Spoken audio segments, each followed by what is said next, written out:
Morning all of you. चला आपण लोकसंख्या हा चॅप्टर पाहत होतो येता 10वीच्या भूगोलाचा. तर या लोकसंख्येमध्ये आपण काही मुद्दे पाहिलेले होते. याआधी काही लेक्चर आपण अटेंड केलेले आहेत. ओके, आता आपण पुढच्या मुद्द्यांकडे सरकणार आहोत. आता आपल्याला पुढच्या मुद्द्यांकडे सरकायचं आहे. आपण काही ग्राफ पाहत होतो जे दिलेले आहेत तुम्हाला पुस्तकांमध्ये, ज्याच्यामध्ये आपण लिंग गुणोत्तराचा पाहिलेला होता, वय लिंग वगैरे पाहिलेलं होतं. आता आपल्याला लोकसंख्या वाढीचा दर पाहायचा आहे. ओके, आपल्याला आता लोकसंख्या वाढीचा दर पाहायचा. पाठीमागे मी तुम्हाला एक चार्ट तयार करा म्हटलं होतं, तो तुम्ही जनरली तयार केलेला असेल. लोकसंख्या वाढीचा दर, लोकसंख्या वाढीचा दर पाहायचा. ओके, आता बघा लक्षात घ्या, रेट तुम्हाला माहित आहे जनरली रेट, लोकसंख्या पॉप्युलेशनची ग्रोथ होत आहे त्याचा रेट काय, लोकसंख्या वाढीचा दर काय. लोकसंख्या वाढ आणि लोकसंख्या वाढीचा दर यात फरक आहे. लक्षात, लोकसंख्या वाढीचा दर जरी कमी होत असला तरीही लोकसंख्या वाढत आहे. म्हणून दर आणि लोकसंख्या वाढ प्रत्यक्ष या दोघांमध्ये फरक आहे. कारण मागच्या वर्षात जेवढी लोकसंख्या होती तेवढीच या वर्षात लोकसंख्या राहणार आहे का? नाही, लोकसंख्येत वाढ होणार आहे. पण कदाचित लोकसंख्येमध्ये घट झालेली दिसेल. पाठीमागच्या कालखंडापेक्षा अलीकडच्या कालखंडामध्ये लोकसंख्या वाढत आहे, पण लोकसंख्या वाढीचा दर मात्र कमी होताना पाहायला मिळतो जवळपास सगळ्या जगातील सगळ्याच देशांच्या बाबतीत. ओके, म्हणून भारताच्याही जर लोकसंख्येचा तुम्ही विचार करत असाल तर भारताची जी लोकसंख्या आहे ती वाढत आहे. भारताची लोकसंख्या वाढत आहे, पण भारताच्या लोकसंख्या वाढीचा दर मात्र अजूनही कमी होत आहे हे आपल्याला माहिती आहे. म्हणून दर आणि लोकसंख्या वाढीचा फरक समजून घेणं गरजेचं आहे. लोकसंख्या वाढीचा जो दर आहे तो कमीच होत आहे. तुम्हाला आता आपण जो ग्राफ पाहणार त्याच्यावरून तुमच्या लगेच लक्षात येईल. म्हणून दर आणि लोकसंख्या या दोन्ही गोष्टी थोड्याशा वेगळ्या आहेत, हे तुम्ही लक्षात घ्या थोडंस. ओके, चला आता पुढे आपण पाहूया लोकसंख्या वाढीचा दर. आता इकडे हा मुलगा मुलगी याची चर्चा पुन्हा दाखवली आहे का? हे आलेख काय दर्शवतात? तर मुलगी सांगते आलेख ब्राझील आणि भारतातील लोकसंख्या वाढीचे प्रमाण दर्शवत आहे. प्रमाण म्हणजे दर होय. खाली अरे पण या आलेखात तर रेषा खाली जाताना दिसते. मग एक असेल दोन्ही जर पाहिलं आपण तर रेष जी आहे ती रेष खाली जाताना आपल्याला दिसून येते. बरोबर, पाठीमागे आहे मुलगीमध्ये बरोबर. रेषा जरी खाली जात असल्या तरी त्याचा अर्थ लोकसंख्या कमी होत आहे असा होत नाहीये. फक्त लोकसंख्या वाढीचं जे प्रमाण आहे ते लोकसंख्या वाढीचं प्रमाण कमी होताना दिसतंय असं ती म्हणते. म्हणजे आधीच्या दशकापेक्षा कमी झालेले दाखवत आहे प्रमाण फक्त. याचा अर्थ ब्राझीलची लोकसंख्या कमी होत आहे तो म्हणतो. बरोबर, मग ती सांगते की नाही, याचा अर्थ लोकसंख्येची वाढ कमी आहे. वक्राचा कल पाहता नजीकच्या काळात ब्राझीलच्या लोकसंख्येची वाढ कमी गतीने होईल असे म्हणता येईल. म्हणजे लोकसंख्येची वाढ, आता जनरली यांचं डिस्कशन मी तुम्हाला यासाठी वाचून दाखवतोय, खरं तर गरज नाहीये, पण जनरली तुम्हाला हे सांगायचं मित्रांनो की लोकसंख्या वाढीचा दर जरी कमी झाला तरीही प्रत्यक्ष जे लोकसंख्या असते ती लोकसंख्या मात्र वाढतेच. फक्त लोकसंख्या वाढण्याचं जे प्रमाण असतं ते प्रमाण मात्र कमी असतं. पहिल्यापेक्षा हे प्रमाण कमी होतं. म्हणून लोकसंख्या वाढतच असते, फक्त लोकसंख्या वाढीचा जो दर आहे तो दर मात्र कमी होतो. ओके, तर आता इकडे तुम्हाला दिलेला आहे दोन ग्राफ दिले, रेषालेख दिलेले आहे तुम्हाला. इकडे 6.5 वर ब्राझीलच्या बाबतीतला दिला आहे, खाली भारताच्या बाबतीतला दिलेला आहे. आता दोघांची काय प्रत्यक्ष आकडेवारी कुठे दिलेली नाहीये, बरोबर, पण मी तुम्हाला आता ही आकडेवारी सांगतोय कारण आता हे तुम्हाला म्हटलंय मी, ग्राफ पेपरवर जर दिलं असतं तर एक्झॅक्ट काढता आलं असतं आपल्याला. ग्राफ पेपरवर दिलेलं नाहीये म्हणून थोडंसं आपल्याला समजून घेणं अवघड जातं. याच्यावर एक आडवी स्केल ठेवा. आडवी स्केल ठेवली की मग तुमच्या ते लक्षामध्ये येईल. आडवी स्केल ठेवली की ती तुमच्या लक्षात येईल कशाप्रकारे. ओके, चला आता हरकत नाहीये, पुढे सरकू आपण. इथे जो तुम्हाला दिलेला ग्राफ आहे 6.5 वाला, याच्या डाव्या बाजूला बघायचं तुम्ही वाढीचा दर दिलेला आहे, लोकसंख्या वाढीचा दर दिलेला आहे इकडच्या बाजूला. खालच्या भागात 1960, 1970, 1980, 1990 आणि 2001. ओके, अशा प्रकारे दिलेला आहे ब्राझीलच्या बाबतीमध्ये. आता ब्राझीलच्या बाबतीत काय दिलंय 1960, 1970, 1980, 1990 आणि 2000 अशा प्रकारचा दिलेला आहे. एक दिले शेवटी मात्र 2001 दिले. आता भारताच्या बाबतीत काय दिलंय आपल्याला? 1961 दिलंय, 1971 दिलंय, 1981 दिलंय, 1991 दिलंय आणि 2011 दिलंय.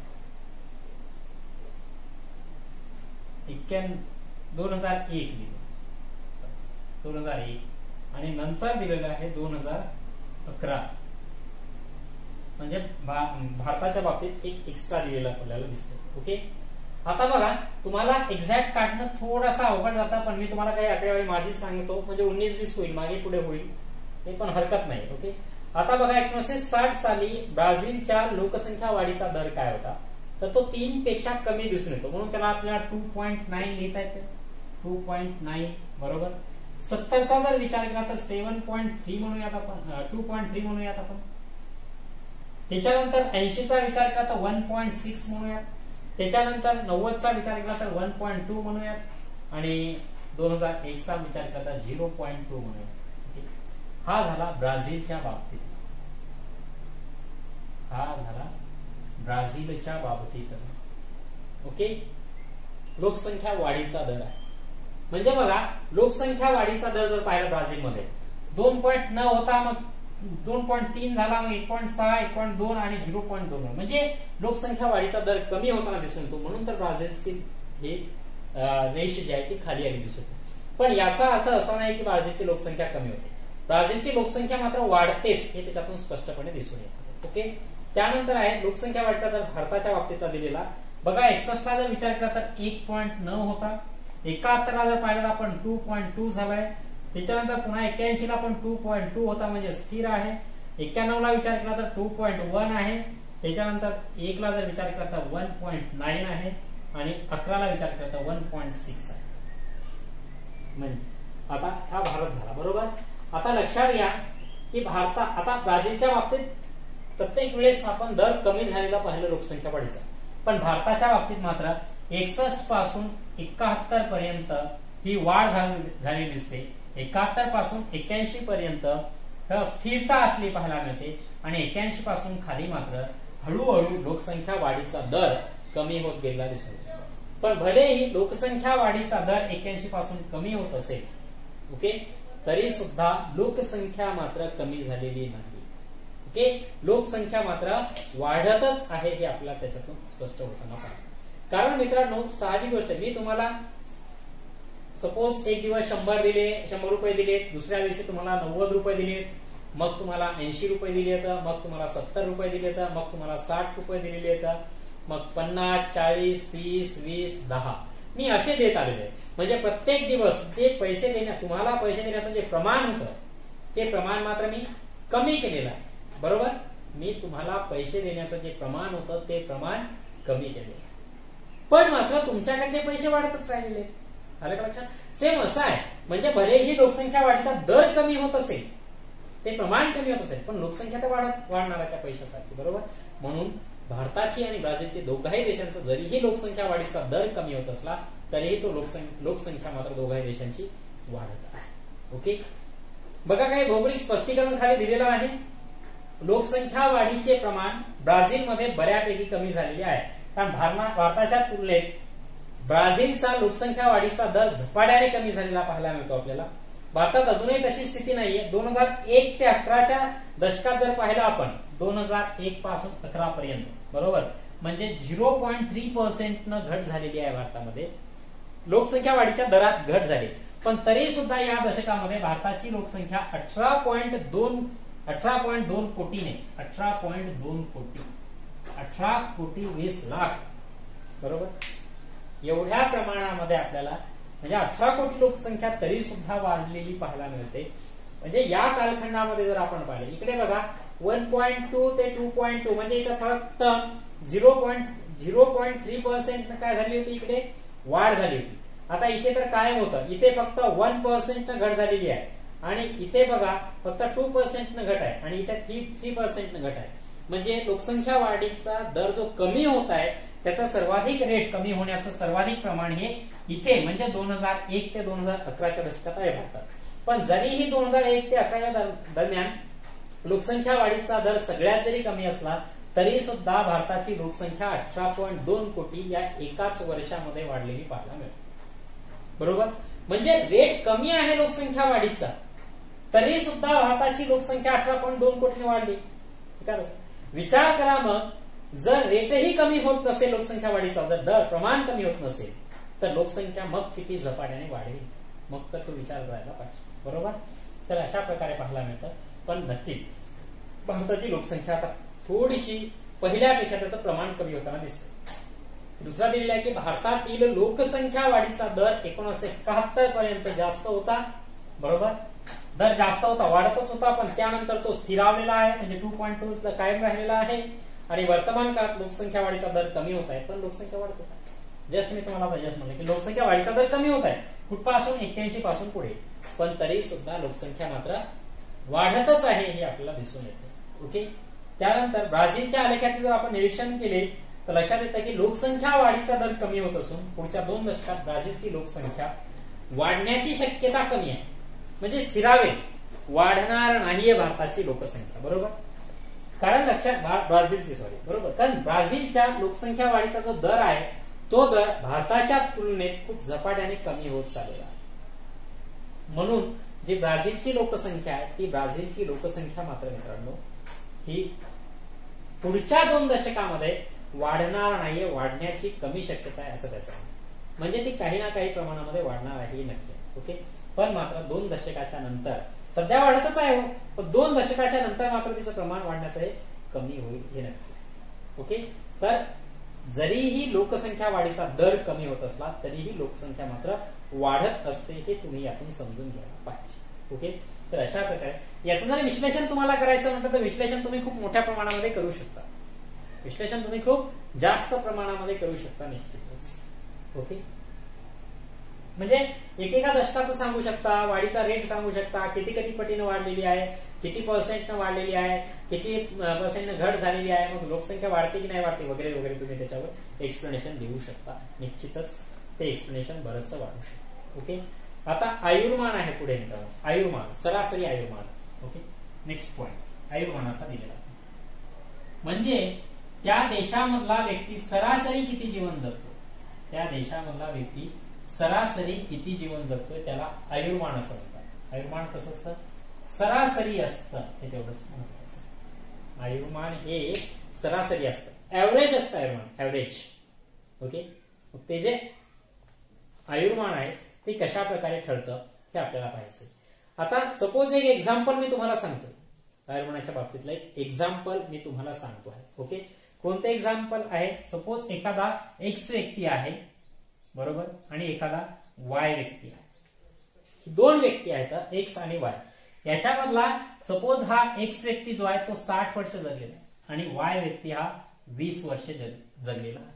आता दोघांचं किती वर्ष जगणं झालंय, 60 आणि 20, दोघांचं मिळून 80 झालेलं आहे. बरोबर, मग आता या किती व्यक्ती होते, 2 होते, भागिले 2 करायचं.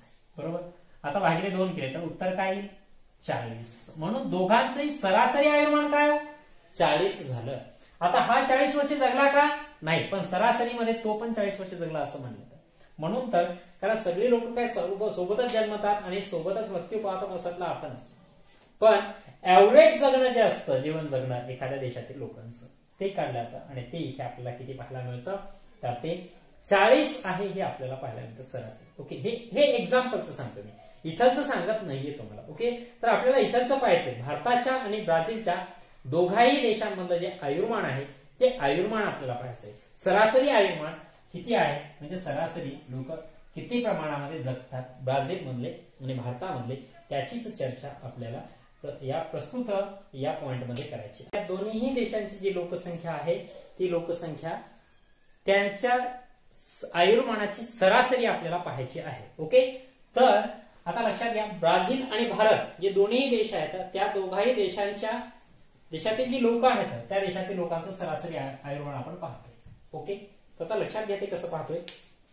आता तुम्हाला जो दिलेला ग्राफ आहे आता इझी दिलेला आहे, इकडे त्याने दिलेलं आहे हा मुलगा जो डिस्कस करतो इकडे, हे आलेख ब्राझील आणि भारतातील व्यक्तींचे सरासरी आयुर्मान दर्शवतात का, असा तो नाही का, असा त्यांनी प्रश्न विचारलाय खाली. होय, पण सरासरी आयुर्मान म्हणजे काय, असा तो प्रश्न. म्हणजे मुद्दाम तुम्ही असा प्रश्न करसाल असा त्यांचा एक अंदाज आहे, म्हणून त्यांनी पण तशा प्रकारचा प्रश्न केला. याचा अर्थ असा की एखाद्या प्रदेशात जन्माला आलेली व्यक्ती सरासरी किती वर्ष जगू शकते, जसं मी तुम्हाला हे एक्झाम्पल दिलेलं आहे त्यानुसार. ओके, किती जगू शकते.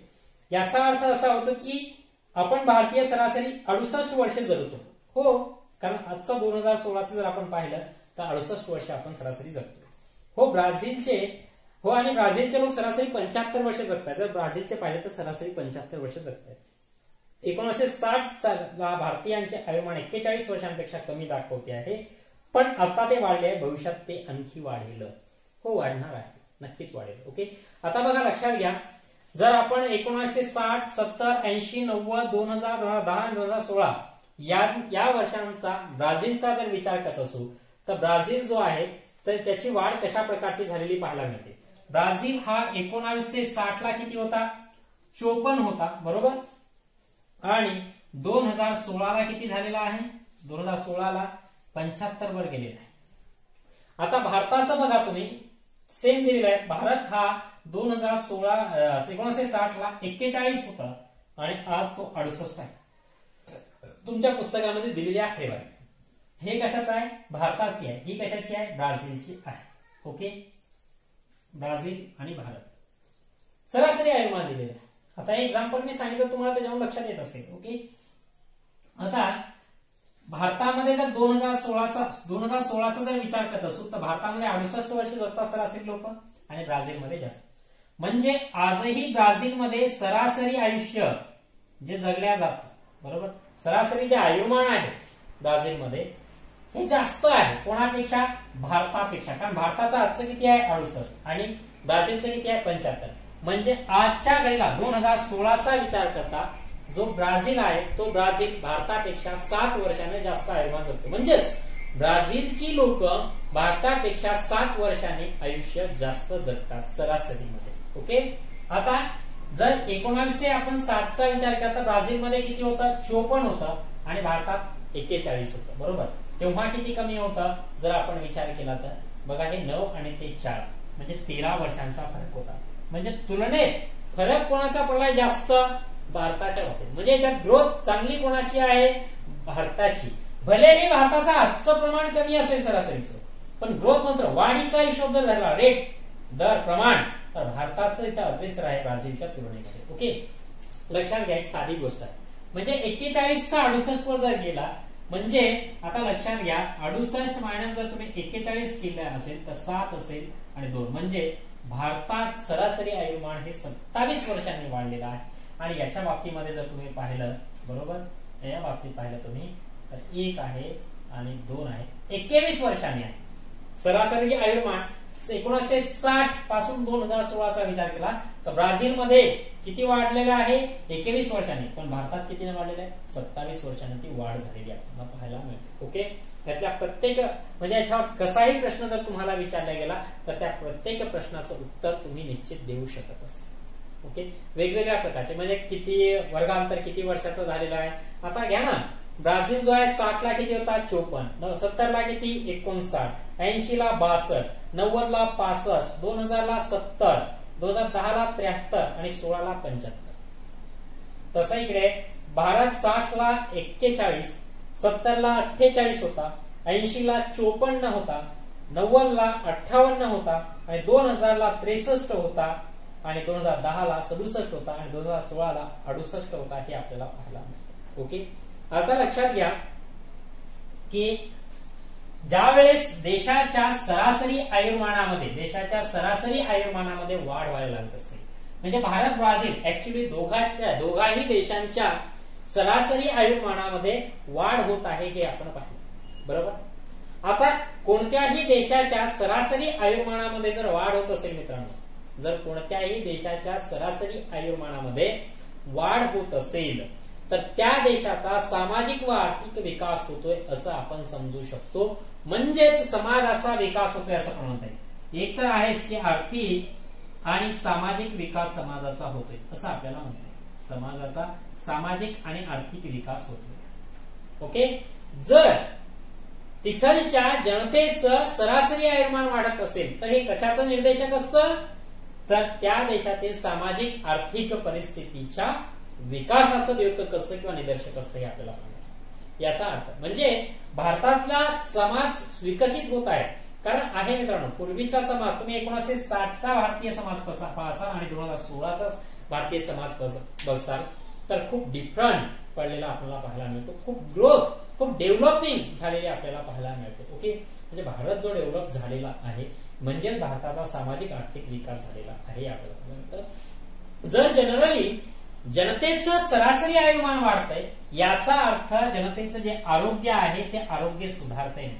जनतेचं जे आरोग्य आहे ते सुधारतंय आणि याचा अर्थ त्या देशाच्या जनतेचा सामाजिक आर्थिक विकास झालेला असतो. पैसा त्या जनतेकडे येत असतो म्हणून ती जनता चांगल्या प्रकारच्या आरोग्याच्या सोयी उपलब्ध करून घेऊ शकत असते. चांगल्या प्रकारचं जीवनसत्व युक्त अन्न जे आहे ते अन्न खाऊ शकत असते. चांगलं राहणीमान त्यांचं असतं. चांगल्या प्रकारे जगू शकतात ते. बरोबर. म्हणजे अन्न असेल किंवा इतर राहणीमानाच्या सुखसुविधा असतील किंवा आरोग्याच्या सुविधा असतील या गोष्टींच्या मुबलकतेमुळे किंवा मिळकतीमुळे समाजाचा सामाजिक आणि आर्थिक विकास होत आहे. समाजातील लोकांचा आरोग्यात्मक विकास होत आहे. म्हणजेच लोकांचं सरासरी आयुर्मान जे आहे ते वाढणार आहे. बरोबर. सरासरी आयुर्मान म्हणून भारतीय लोकांचं सोबतच ब्राझीलच्या लोकांचं वाढतंय दिसत. म्हणून जर समाजाचा आर्थिक आणि सामाजिक विकास होतोय म्हणजेच समाजातील लोकांचं आरोग्य सुधारत चाललेलं असतं हे आपल्याला कळतं. म्हणूनच सरासरी आयुर्मान वाढत असतं. म्हणून सरासरी आयुर्मान वाढतं चा अर्थ प्रस्तुत समाजाचा सामाजिक आर्थिक विकास होत असतो. त्यांच्या आरोग्याच्या बाबतीमध्ये विकास होत असतो. त्यांचं अन्न चांगल्या प्रकारचं असतं. आरोग्याच्या सुखसुविधा उपलब्ध झालेल्या असतात. त्याच्या हे द्योतक आहे. म्हणजेच सरासरी आयुर्मान हे त्या प्रगतशील समाजाचं द्योतक किंवा निदर्शक असतं असं आपल्याला सांगता येईल. ओके. चला नेक्स्ट पॉइंट पाहतोय आपण याच्या पुढचा. आता इकडे एक डोकेचा म्हणून आहे खाली, आयुर्मानातील वाढ व लोकसंख्येची वाढ यांचा सहसंबंध असतो का व कसा असं. बरोबर. तर सांगता येईल हो असतो सहसंबंध. बरोबर. कारण आयुर्मानातील वाढ जर असेल तर लोकसंख्या पण वाढणार आहे हे पण तेवढं. कारण मृत्यूचं प्रमाण जे आहे बरोबर ज्याच्यामुळे लोकसंख्येत घट होते ती कमी व्हायला ना. मृत्यूदर जर कमी होत असेल तर लोकसंख्या वाढत असते.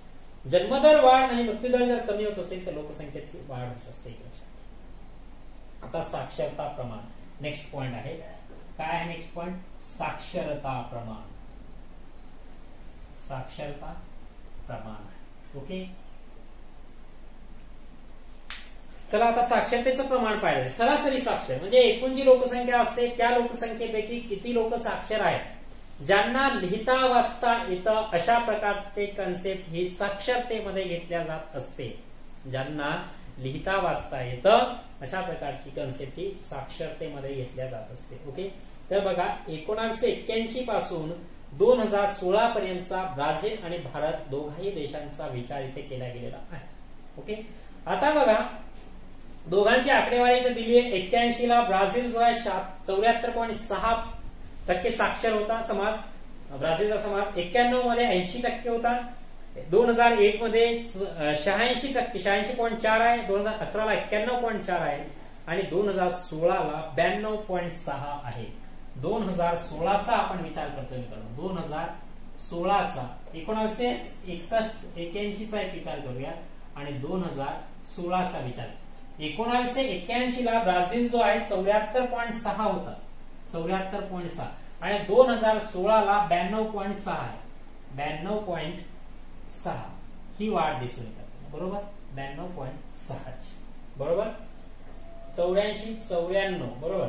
म्हणजे वाढ जी आहे ही वाढ ब्राझीलची बरोबर साक्षरतेमधली जी वाढ आहे ती कितींची आहे? 18% असलेली पाहायला मिळते. 18% वाढ झालेली आहे साक्षरते. कधीपासून? 81 पासून 2016चा विचार करतो. आता जर भारताचा, कारण इकडे पण खाली वर्ष दिले तर आणि साक्षरतेचं प्रमाण दिलेलं आहे टक्केवारीमध्ये. आता भारताच्या बाबतीत जर आपण 81चा विचार केला तर 40.8 होतं. 81 ला किती होतं? 40.8 होतं 81 ला. बरोबर. आणि 2016 जर पाहिलं आपण तर ते 72.2 आहे. 2016 72.2 असलेला आपल्याला पाहायला मिळतं. ओके. तर आता लक्षात घ्या 40 त्याच्यामध्ये 50, 60, 70 बरोबर. 50 आहे, 60 आहे, 70 आहे, म्हणजे हे 30 आहेत, 71, 72 आहे.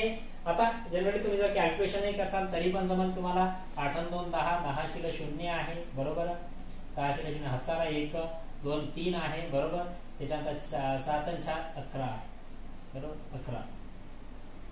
11.3 असं येतं ते बरोबर. इकडे पॉईंट घ्यावा लागेल. 11.3 येणार आहे हे आपल्याला पाहिजे. सॉरी नाही ना, 11.3 नाही ना, जास्त येईल. किती म्हटलं मी? 8 आणि 2 10 शिल्लक 0 आहे इकडे. त्यानंतर 2 असेल बरोबर.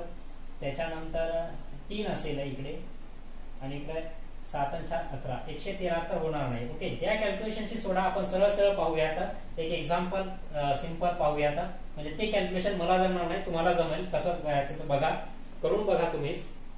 40.8 आहे आणि 72.2 आहे. 72.2 याचं कॅल्क्युलेशन करा. याच्यामध्ये जर पाहिलं तर तुम्ही 10, 50, 60, 70 30 आहे आणि 2 72 आहेत, म्हणजे 2 32 आहे. 32 मधून हे 2 32.2 आहे. 32.2 आणि इकडचे 2 म्हणजे 32.4 वगैरे तुम्हाला येईल. ओके, हे इकडचं जर विचार तुम्ही करत असाल तर याच्यामध्ये म्हणजे आता विचार करा, इकडे 18 आहे आणि इकडे नियर अबाउट 32 पकडून चालू आहेत. आपण 32 पकडून चालू. ओके, म्हणजे आता लक्षात घ्या ते 41 आहे असं समजूयात. एक एक्झाम्पल सांगतो मी तुम्हाला समजून घेण्यासाठी. 41 आहे बरोबर. कारण 0 पुढे 8 आहेत तर म्हणजे त्याचे फक्त 2 पॉईंट आहेत, 0.2 कमी आहेत. 41च होते. 2 पॉईंट जर याच्यात ऍड केले 41 होतं. 41 पासून 50 पर्यंत 9 बरोबर. 60 पर्यंत 19, 70 पर्यंत 29 असेल बरोबर. आणि 29 त्याच्यानंतर 71, 30 आणि 72 31 झालं. 72 ला किती झाले? 31 झाले. तिकडचे 2 पॉईंट, इकडचे 2 पॉईंट, 31.4 येतात. किती येते? 31.4 एवढं यायला लागलेलं आहे. तर हे एवढं प्रमाण वाढीचं दिसून येतं आपल्याला. हे भारताच्या वाढीचं आहे 31.4. हे माझं मौखिक स्वरूपात कॅल्क्युलेशन असतं. तुम्हाला तुमच्या स्वरूपामध्ये कशा प्रकारचं कॅल्क्युलेशन करून बघायचं ते बघा. ओके, तर बघा ब्राझील आणि भारत. आता हे इकडचं ब्राझील होतं, आता इकडचं भारत होतं. ओके, आता 1981 आणि 2016ची जर तुलना केली आपण, दोघांचा जर विचार केला तर ब्राझीलमध्ये किती टक्क्यांनी साक्षरतेचं प्रमाण वाढलेलं आहे? 18% आणि भारतामध्ये मात्र 31.4% वाढ झालेली आपल्याला दिसून येते. 31.4% भारताची वाढ झालेली आहे. ओके, म्हणजे याच्या बाबतीमध्ये भलेही आजच्या घडीला भारत 72.2 आहे आणि ब्राझील हा 92.6 आहे. म्हणजे आज भलेही ब्राझील भारतापेक्षा पुढे आहे साक्षरतेच्या प्रमाणामध्ये, पण तरी सुद्धा वाढ जर पाहिली आपण 81 पासून 2016 पर्यंतची, तर भारताची वाढ ही जास्त आहे. जसं आपण आयुर्मानाच्या बाबतीत पाहिलेलं होतं, सेम तशा प्रकारचं इथे सुद्धा दिसून येते. ओके, आता खाली द्वैताचे रंग वगैरे तुम्हाला दिलेला आहे की 6.3 आणि 6.7 जे आहेत या आलेखांचे वाचन करायचे म्हणते आणि खालच्या प्रश्नांचे उत्तर लिहायचे. की कोणत्या देशाचे लिंग गुणोत्तर जास्त आहे? ब्राझीलचे आहे, जनरली कळलंय आपल्याला. साक्षरता जास्त असलेला देश, साक्षरता जास्त असलेला देश कोणता? आता साक्षरता जास्त असलेला देश असं त्याचं म्हणणं आहे. ओके, आता आपण पाहिलेली होती साक्षरता हे ब्राझीलचे पण पाहिली होती आणि भारताचे पण पाहिजे. ब्राझीलकडे 75 आहे आणि भारताकडे 68 आहे. पण इथं प्रश्न त्यांचा कॉम्प्लिकेटेड आहे. साक्षरतेचं प्रमाण जास्त असणारा देश असं विचारायला पाहिजे, मग ब्राझील सांगताय. पण साक्षरता जास्त असताना म्हणलं तर भारत येईल, कारण लोकसंख्येचा विचार करता लोकसंख्या भारतातली जास्त आहे. म्हणून कॉम्प्लिकेटेड क्वेश्चन आहे. कोणत्या देशात लोकसंख्येची वाढ अधिक होत आहे?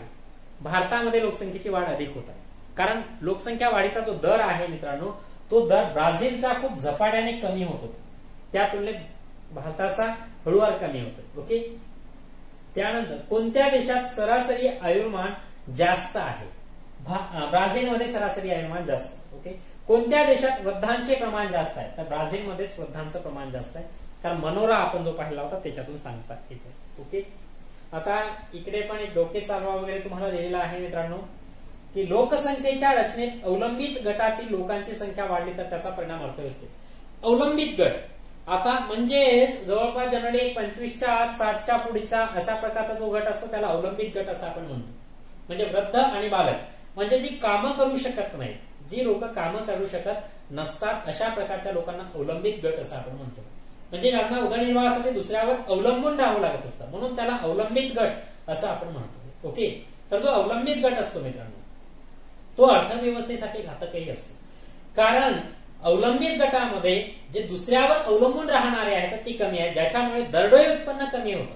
म्हणजे ती काम करणारी नसतात, कमावणारी नसतात, त्याच्यामुळे दरडोई उत्पन्न देशाचं कमी होत असतं आणि त्यामुळे अर्थव्यवस्थेला फटका बसू शकत असतो. म्हणून अवलंबित गट जिथे जास्त असेल त्या देशाचं आर्थिक नुकसान निश्चित होणार आहे. ओके, म्हणजे कमाई त्यांच्याकडून होणार नाहीये, त्यांच्याकडून फक्त खानापिना होणार आहे, म्हणजे खर्च जास्त होणार आहे, कमाई होणार नाही. ओके, हा फरक आपल्याला दिसून येतो. ओके, पुढे आता काही दिले पहा बरे जमते का. दोन्ही देशांच्या लोकसंख्येच्या घनतादर्शक नकाशांची सूची अभ्यासामध्ये त्यामध्ये कोणता फरक आढळतो पहा आणि कोणता निष्कर्ष काढता येईल. घनतादर्शक नकाशांची सूची अभ्यासा.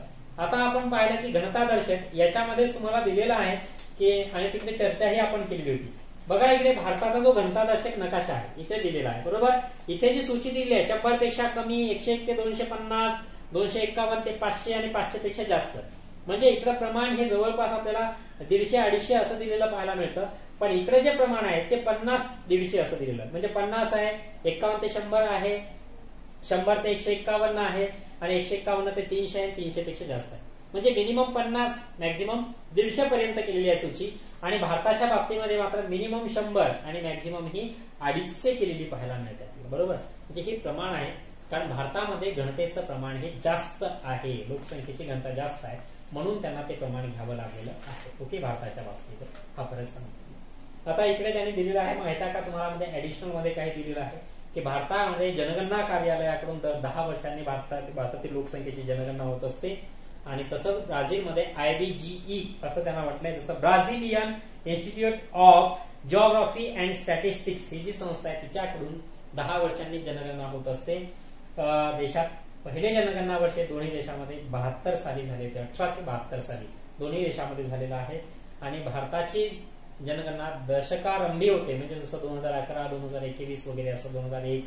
आणि ब्राझीलचे मात्र दशकांती होते, म्हणजे दशकाच्या शेवटी होते, जसं आता 2010, 2020, 2030, म्हणजे तिथे दशक संपणार आहे अशा ठिकाणी. ओके, तर असं ते आपल्याला एकंदरीत सांगतात येईल. अशा काही गोष्टी तुम्हाला ब्राझीलच्या आणि भारताच्या लोकसंख्ये मध्ये तुम्हाला दिलेल्या आपल्याला आढळतील मित्रांनो. आता याच्यामध्ये जर काही अडचणी असल्या तर तुम्ही निश्चित मला त्या कॉल करून विचारू शकता, काही प्रॉब्लेम नाही. ओके, कॅल्क्युलेशन वगैरे ज्या गोष्टी आहेत ना त्या तुम्ही करणं अपेक्षित आहे. माझ्यापेक्षा बेटर कॅल्क्युलेशन तुम्हाला जमणार आहे, तर ते हे नाहीये. लोकसंख्येच्या बाबतीत जो मनोरा होता मित्रांनो, त्या मनोऱ्याच्या बाबतीमध्ये एक तुम्हाला सूचना दिली होती की मनोरा तुम्ही त्याचं जो पूर्णपणे हे आहे ते काढून घ्या, ते चार्ट तयार करा. त्या पुरुष स्त्रियांचं प्रमाण प्रत्येक गटानुसार त्यांचा फरक असेल, एकूण असेल, ते सगळं काढून घ्या. म्हणजे तुम्हाला बऱ्याचशा प्रश्नांची सोडवणूक करणे किंवा ते लक्षात ठेवणं याच्यासाठी सोपं असेल. ओके, रेषालेख काढण्यासाठी तुम्हाला 2 ऍक्सिस वगैरे असतात, हे असे काढावे लागतात. खाली तुम्हाला वर्षे लिहायची असतात याच रेषेवर. आणि कधी पण हे घेत असताना 5-5 सेंटीमीटरचं अंतर घ्यायचं, म्हणजे ते असतं तुम्हाला ग्राफवर दिलेलं असतं, बरोबर. इकडे तुम्हाला ती आकडेवारी एका बाजूला दिलेली असते, इकडे टक्के असेल किंवा आकडेवारी असेल, वाढीचा दर वगैरे असेल ते इकडे घ्यायचं असतं. वर्ष कधी पण खाली घ्यायचे असतं, शॉर्ट मध्ये सांगतोय तुम्हाला, बरोबर. स्तंभालेख मध्ये आता हेच असेल, त्याच्यावर अशा प्रकारचा स्तंभालेख असतो, तुम्हाला माहित आहे जनरली बार ग्राफ. आणि जोड स्तंभालेख असेल तर तो अशा प्रकारचा जोडलेला असतो. हा फरक इतकाच असतो, आपण दर्शवू शकतो. असा जर तुम्हाला काढा प्रश्न आला तर सांगतो, त्यासाठी मी तुम्हाला शॉर्टकट मध्ये सांगत आहे. त्याच्याशिवाय आयतालेख जर आला, कधी येऊ नये तुम्हाला, पण आला तर आयात अशा प्रकारचा काढून घ्यायचा आहे. ओके, जे दिलेली काही संख्या असते ती विभाजित आयात असं त्याला म्हटलं जातं. तर तो आयात कशा प्रकारे, आयात तुम्ही मोजून घेत असताना अशी आयताची रुंदी किती घ्या, पण ही जी लांबी असते ना आयताची ती तुम्ही 100 सेंटीमीटर घ्या.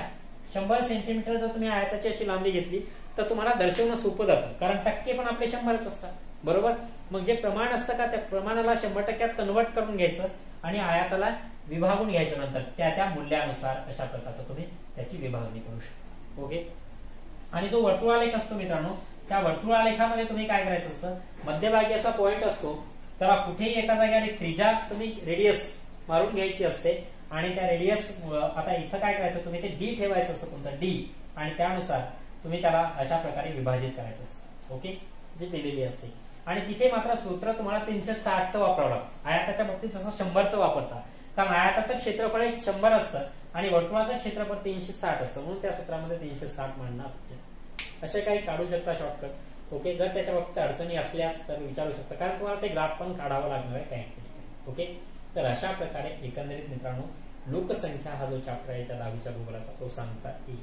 ओके, चांगला अभ्यास करा, नोट्स काढा, आकडेवारी मिळत असेल ती लिहून काढा व्यवस्थित तुमच्या याच्यामध्ये, आणि एडिशनल एमपीएससी साठी काही प्रश्न पडतील तशा प्रकारची पण लिहून काढणं खूप गरजेचं आहे. ऍक्च्युली हे पण खूप आहे, पण अजून एडिशनल त्याच्यासाठी काढावं लागतं काही गोष्टी. ओके, थांबूया. धन्यवाद.